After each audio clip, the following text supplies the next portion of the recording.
Bhojpuri film industry में खेसारी लाल यादव का गाना बहुत ज़्यादा आता है। आज का ये वीडियो बनाने का मुद्दा बस इतना ही है, जितने भी खेसारी लाल यादव के फैन हैं या फिर जितने भी लोग हैं उनको समझाना कि आखिर क्या असर पड़ेगा भोजपुरी फिल्म इंडस्ट्री पे अगर खेसारी लाल यादव गाना रिलीज करना कम कर दें। आए दिन भोजपुरी सुपरस्टार सोशल मीडिया पे या फिर अपने इंटरव्यू और लाइव के दौरान कहते हुए नजर आते हैं कि मैं नंबर 1 हूँ। यहाँ तक कि इस बात को निरहुआ तक कहने में नहीं चूकते।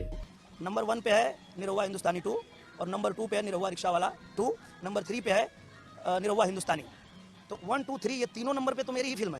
तुम्हें शर्म है? कुछ शर्म आया है? दोस्त, इसमें कोई शक नहीं कि खेसारी लाल यादव बहुत मेहनती हैं और दिन रात मेहनत करके भोजपुरी फिल्म इंडस्ट्री को एक अलग लेवल पे पहुंचाए हैं।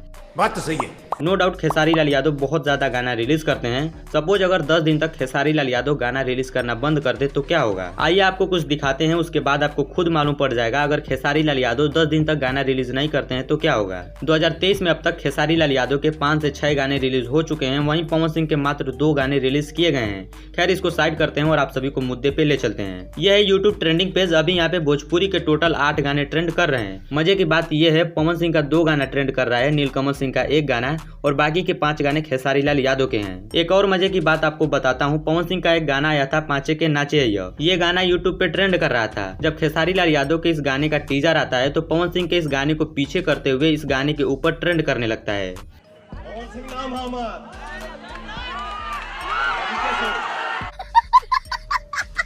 आज खेसारी लाल यादव के 5-5 गाने एक ही साथ ट्रेंड कर रहे हैं। ये खेसारी लाल यादव और उनके फैन के लिए पहली बार नहीं है। इससे पहले भी खेसारी लाल यादव एक साथ 7-7 गाने ट्रेंड करा चुके हैं। अब बात रही खेसारी लाल यादव इतना ज्यादा गाना क्रिएट कैसे कर लेते हैं, तो इसके पीछे का रीजन सिर्फ एक है, उनका हार्ड वर्क और भोजपुरी इंडस्ट्री के प्रति उनका इंटरेस्ट। बाकी अगर दोनों सुपरस्टार को कंपेयर किया जाए तो पवन सिंह महीने में 2 से 3 गाने रिलीज कर पाते हैं। इसका रीजन ये भी हो सकता है कि खेसारी लाल यादव जितना मेहनत करते हैं उतना पवन सिंह नहीं कर पाते। वहीं खेसारी लाल यादव महीने के 10 से 15 गाने रिलीज करते हैं। अब ऐसा बिल्कुल नहीं है कि पवन सिंह कम गाने रिलीज करते हैं तो बहुत ज्यादा व्यूज आता है और खेसारी लाल यादव ज्यादा गाने रिलीज करते हैं तो कम व्यूज आता है। दोनों का व्यूज लगभग सेम रहता है, लेकिन खेसारी लाल यादव ट्रेंडिंग के मामले में आगे निकल जाते हैं। जब भी आप ट्रेंडिंग पेज खोलिएगा तो आपको 4 से 5 गाने खेसारी लाल यादव के वहाँ पे मिल जाएंगे। अब आप कमेंट करके बताइए, आप इन दोनों सुपरस्टार में से सबसे ज्यादा किसको पसंद करते हैं। चैनल पर नया है तो चैनल को सब्सक्राइब भी कर लीजिएगा। मैं मिलता हूँ आपसे अगली वीडियो में, तब तक के लिए जय हिंद।